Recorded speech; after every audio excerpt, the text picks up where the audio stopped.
Hey folks, welcome to the podcast. This week we're talking 7 ways to ruin your children, things as parents we should not do. We are glad you're here today. Teach your children well. Their father's hell did slowly go by and feed. Welcome, guys. Hello, everybody. Thanks for hanging out with us today. We are glad to be here with you on a Friday afternoon. Running a little behind with our podcast, but It's Friday. it is Friday. We figured out what day it is today. That's better than some days. Hope your time in quarantine, if you're doing that, has been good and you're being patient with one another and your kiddos. And we know we cover a lot of marriage topics, but we also do a lot of family topics. We do a family workshop where we talk about marriage, but we also talk about parenting and blended families and things along those lines. And we don't want to just do marriage all the time. We also want to spend some time talking about family things going on. And we want to talk today about raising kids in this world. We have raised four Boys. and we're still raising them from age 30 down to age 18. We still feel like we point them in the right direction that they should go, and that we are supposed to be trying to raise our kids. The 18-year-old is the last about to leave home. Yes, we're trying to gear up for empty nest. What do you think about that? Mixed emotions. Mixed emotions. You had a hard day the other day, Yes. having a senior. Having a senior. Can I and bring this up, or should we skip this? They kind of, we knew we weren't going back to school this year. I think everybody knew it, but I think when the official word came down that we were not going back to school, it was a rough couple of days, just knowing all of the lasts that he was not going to get to experience, that kind of feel like he got cheated a little Yeah. bit. And I know some of y'all are in the same boat with your own kids. No prom, no awards banquets, no senior trips, just all of those things that should be happening right now that are fun memories to be made. But they have promised us some type of graduation ceremony. We don't know when or what exactly it will look like, but they have promised that something will happen. And we So, trust them. They're doing the best that they can. are and coming up with doing the best they can. decisions. And we appreciate it. And if you've got a senior, and it's not just seniors in high school. I mean, if you had a kid moving from elementary to junior high, and there's a lot of end of the school years that kids have missed. A lot of lasts for the fifth graders and the eighth graders that are making transitions. All the kids are just missing out on things in general, Yeah. no matter what age they are. The end of school was always my favorite time because it meant school was almost over. Yeah, That was my That way I was- that looked at was- it. Yeah. your favorite. Yeah, my favorite part was school ended soon. So we kind of came from different background in schooling. Lee liked school. I just wanted it to be over with. So that was kind of. So we're talking raising kids today and how to seven ways to ruin your children. These are all 7 things we don't need to do as parents. And I will tell you, we are not perfect parents. We have not raised perfect kids. Our kids have made mistakes like your kids make mistakes. What we have learned is we have learned from ourselves and the mistakes we've made and mistakes that we've learned and things we've done right. We have done some stuff right, and just through different things, some things you should not do, and we're going to talk about some of those today. As parents, things that are not good to do. And why don't you kick us off with the first one that as parents, if you want to ruin your kids, what do you do? Well, one sure way to ruin your kids is to lie for them. Lie for your kids when they, have made a mistake, and you will be certain to ruin them because they're just going to learn it's okay to lie. If they've overslept and you write them a note and say they were sick or they had a doctor's appointment, that's not good. If they choose to oversleep, then they need to go to school and get their admit slip and say, sorry, I overslept. And if there's consequences, they need to pay for those consequences. Yeah, one of the things that you don't want to do is try to cover up mistakes for your kids. Now, that's a different point we'll talk about in a minute. But your children may not see that as a big deal in you writing a note for them if they sleep in or something like that, saying they didn't feel well. But if you do that, basically you're telling your kids it is okay to lie. And I know in our house we have tried really hard to teach our children we don't lie in our house, and we want to tell the truth all the time. And so when you lie for your kids, you're teaching them that's okay. Yeah. Now, we have had some kids, actually all of them. I cannot remember if our last one has done this or not, but I know our other three, at one point or another, our older three, all have said to us at one time or another, one morning, school morning, I am so tired. Can I please just miss my first class or two, and then you write me a note and let me sleep for a while so that I can make it to class and not get in trouble. And our kids were good kids, and they made good grades. But I would tell all of them, and I've told every one of them, you feel free to sleep in if you would like to, but I will not write you a note that says that you were feeling bad or you were sick. I will write them a note that says you chose to sleep in this morning, but you are welcome to do so if that's what you want to do. And every one of them, they all got up. They all got up and went to school because we weren't going to lie for them, and may not have seemed like a big deal, but it's important to start that early. Yeah, just not a good idea to lie for your kids. So another way that you can ruin your kid, if that's what you're set out to do, which we know it's not, but don't give them any rules. Just don't give them any rules. Let them do what they want. There's an interesting statistic that 85% of college kids say their parents weren't strict enough. Wow, that's big. And that's pretty amazing. We always think, kids gripe about having rules and curfews and all those kinds of things, but they need rules. They need structure. They need boundaries. They need routines. They really do. They'll gripe about it and they'll whine about it, but kids need rules. There are simple things in life that are there and put in place for us to follow. And if our kids do not follow the rules, they'll grow up not following the rules. Yeah. And they'll have a hard life if they can learn early. There are certain rules that we follow and things we do. And as a parent, sometimes you may feel like, we'll talk about this too in a minute, that you're being mean to them, but or they may say you're so mean, you just have all these rules. But the rules you put in place for your children are rules because you love them and you don't want them to get hurt and you want to take care of them. And actually, when it boils down to it, it's really out of love. Mm-hmm. We give rules to our kids because we love our kids. And somebody said one time, how do you spell love? And of course, we think Love, but there's lots of different ways to spell love, and one of them is RULES, rules. I love my kids. That's why I'm going to give them rules of things they can and things they cannot do. Yeah, it's always in their best interest. Same with God. He lays down things for us that he wants us to do, and it's always in our best interest. Do you think it's because he don't want us to have any fun? Not at all. Not at all. Probably because he knows what's best for us, right? I think he knows that what's the most fun is doing it his way, because then there's not all the consequences that will have to be paid. That's right. So here's one for you. Let's do a third thing that will ruin your kids if you do this. And this one kind of strikes close to my heart, and I'll tell you why in a minute, is one way to ruin your kids is to automatically think everyone is out to get your child when they get in trouble. I'm going to say that again. Automatically think everyone is out to get your child when they get in trouble. Your child oftentimes, we may see them through a little bit rose-colored glasses and think, hey, our kid would, surely they couldn't do something like that. How could they do anything wrong? Mm-hmm. Our kid's perfect. Yeah. He would never. That teacher must be out to get him. Principal, the coach, the policeman, whatever it was. But, sometimes your kids and our kids, they just do things wrong and nobody's out to get them. They just are going to have to reap what they sow. Sometimes our kids just make mistakes.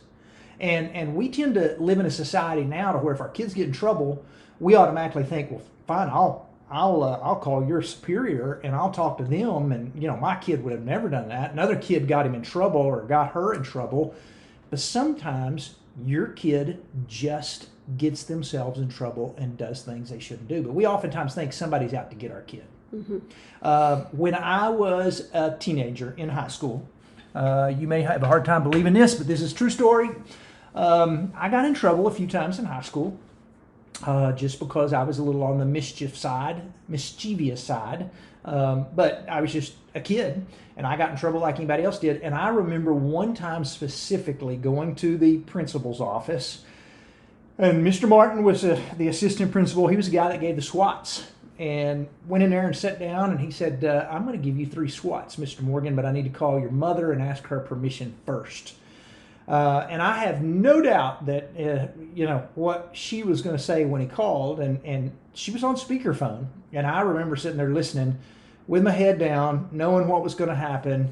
And he called and said, I'm going to give your son 3 SWATs. He's got in trouble today. And her words were, that is absolutely fine. You SWAT him, and then you tell him when he gets home, I'm going to give him some more.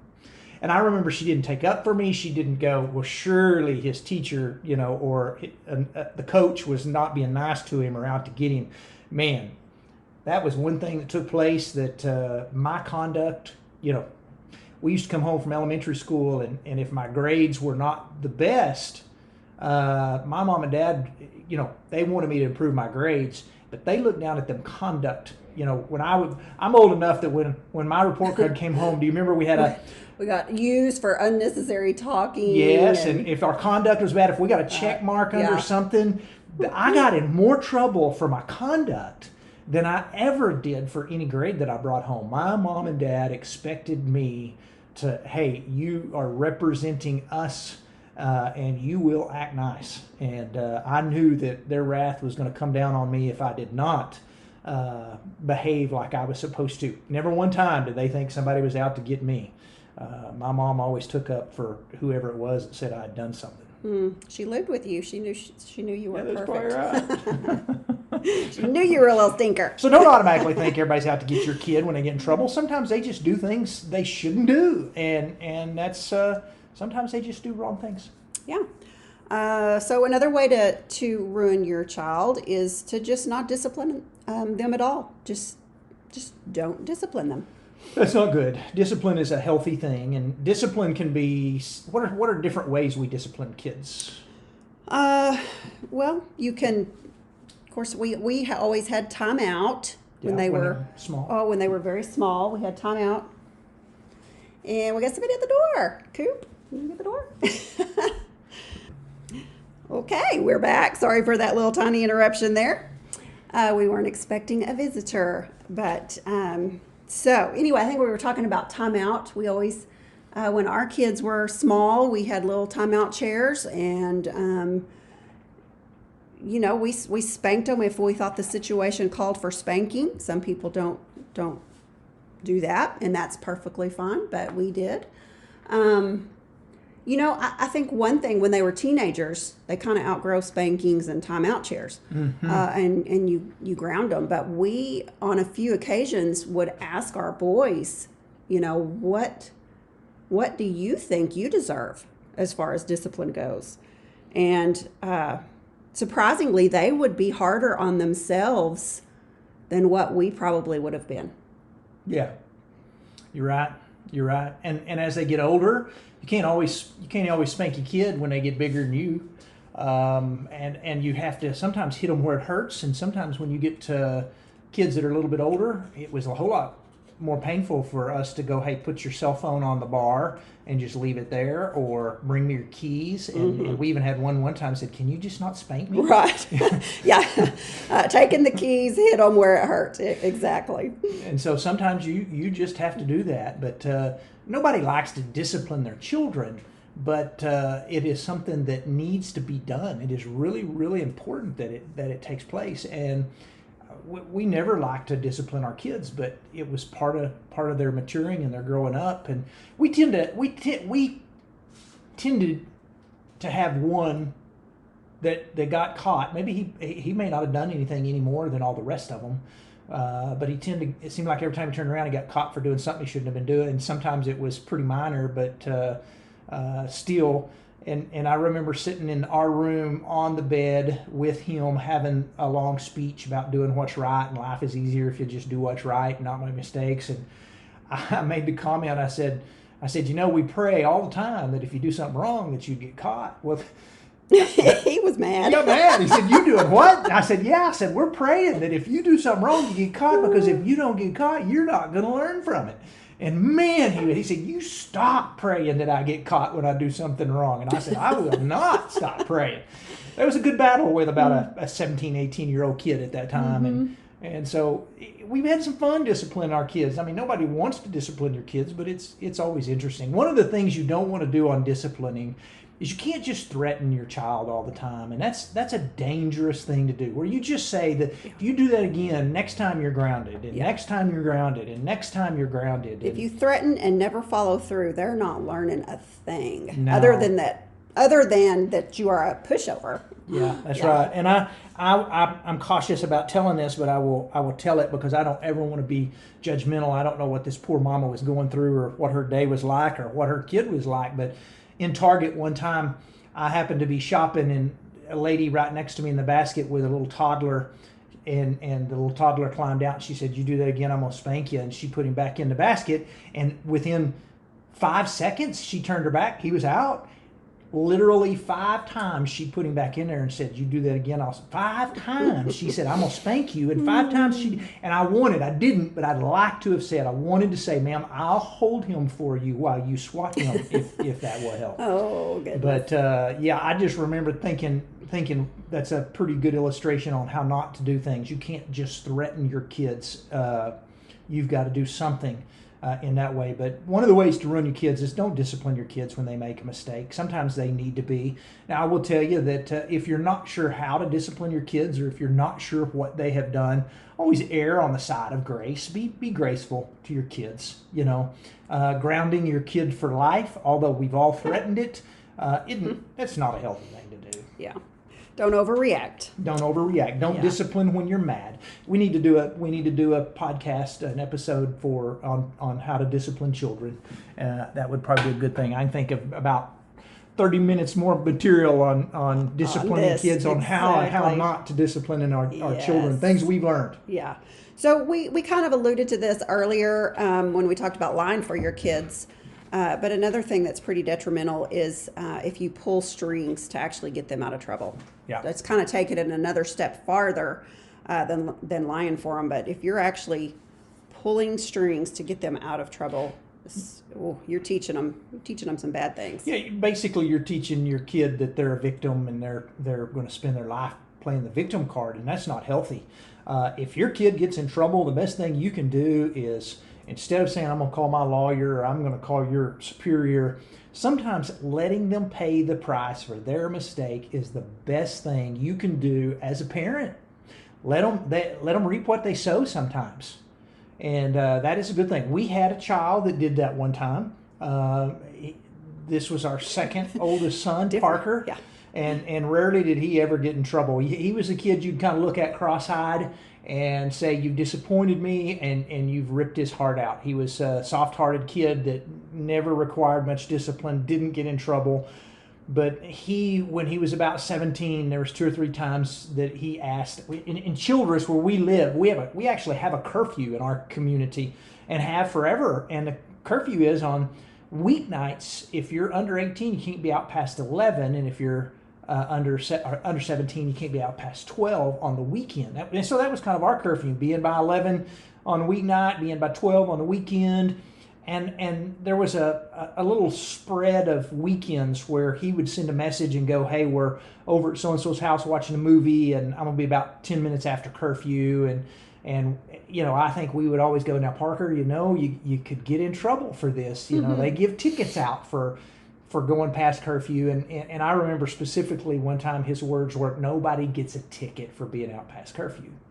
Well, we had a weekend where he was with a bunch of good kids, and they were finishing a movie, and he sends a message and says, "Can I stay over and watch?" And I said, "Parker, curfew time." And he goes, nobody's gonna get in trouble. And I said, "Fine, you can stay." He'd never got in trouble anyway. On the way home, guess who gets a ticket? Yeah. For being out past curfew. He comes in and he is mad. He is hot. He got pulled over and he's got a ticket. And my first thought was, honestly, I will call the judge Monday morning, who is a friend of mine. And I actually probably didn't even call him. I could have texted him and just said, hey, Parker was with friends. He had my permission to be out. And he would have said, oh, it's Parker. Throw that in the trash. And it would have, we'd have never had any other issue with it. But you, Mama, in her wisdom, said, but will he learn anything from this? And I said, probably not if we don't let him pay a price somehow. So we came up with a plan to, here's what we decided to do. Since we had given him permission to stay out past midnight, but he had asked, we told him he could pay for half of whatever the fine was, and we'd pay for the other half. Now, we went down, saw the judge on Monday morning, and found out it was $120 for breaking curfew. That was a lot of money for a kid that mowed lawns in the heat for $60 was. I didn't want to spend $60, but it didn't hurt me like it did him. $60 was a lot of money to that kid out of his own pocket. And when we oftentimes tell this story, we ask the question, guess how many times he missed curfew after that experience? And the number is 0. Yeah, I think they learned they needed to start those movies a little earlier or something. Yeah, exactly. So don't pull strings to get your kids out of trouble. And so yeah, that's something that we just need to do a better job of as parents. Number 6. Be inconsistent if you want to ruin your kids. What does that mean? You say? Well, I mean, basically, if you tell your kids that they need to do one thing and then you go out and do the other, then you're being pretty inconsistent. Maybe double standards. Double standards. So if I tell my kids we don't lie in this house, and I tell my kids, hey, whoever's at the door, tell them I'm not here. I don't want to talk to them. Yeah, you pretty much just said, yep, we do lie in this house. Yeah, we can't be inconsistent as parents. Whatever we ask of our kids, we need to do a good job of asking of ourselves. And so, yeah, if we're not allowing them to watch certain movies or listen to certain music or whatever it is, then we don't need to do those things ourselves. That was kind of our rules, and they worked for us. That doesn't mean they work for everybody else, but don't be inconsistent.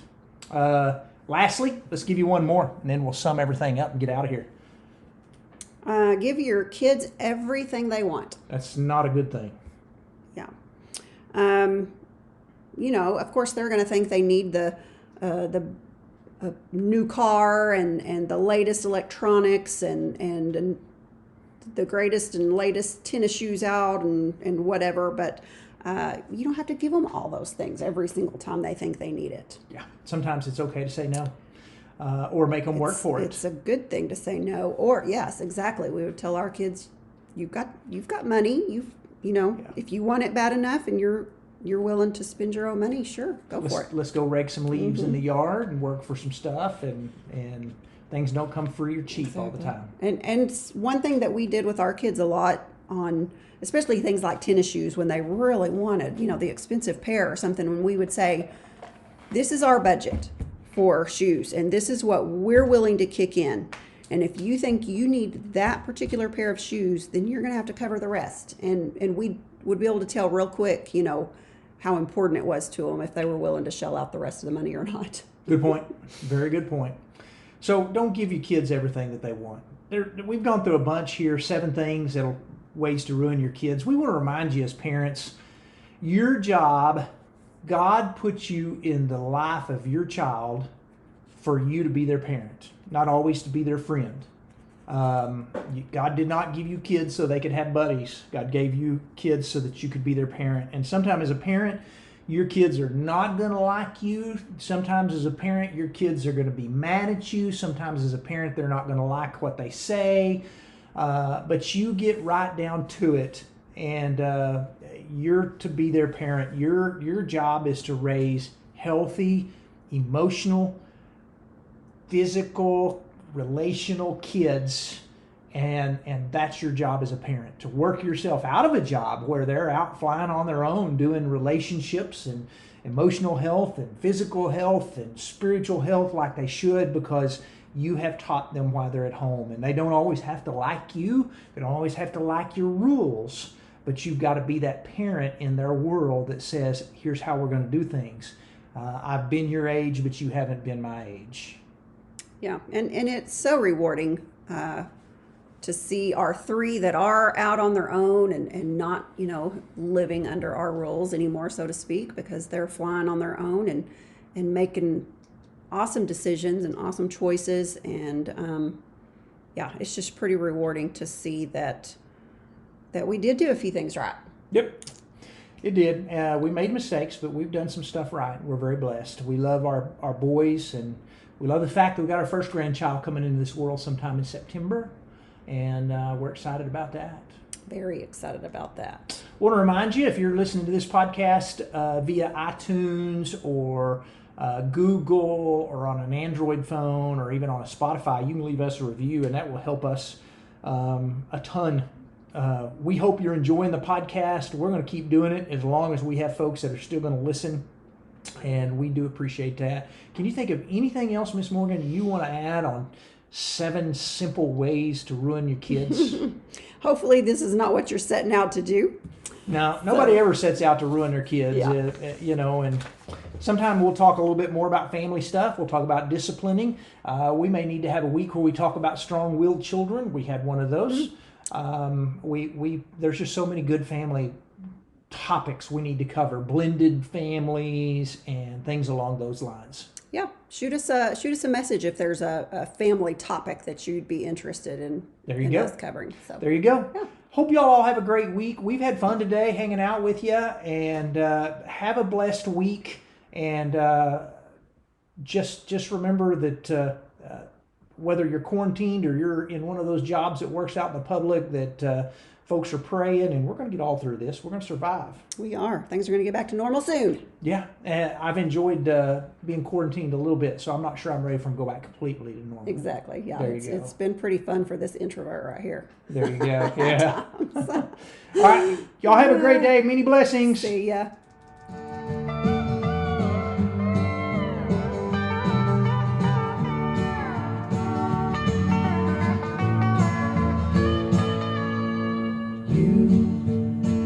Who are on the road must have a code that you can live by, and so become yourself.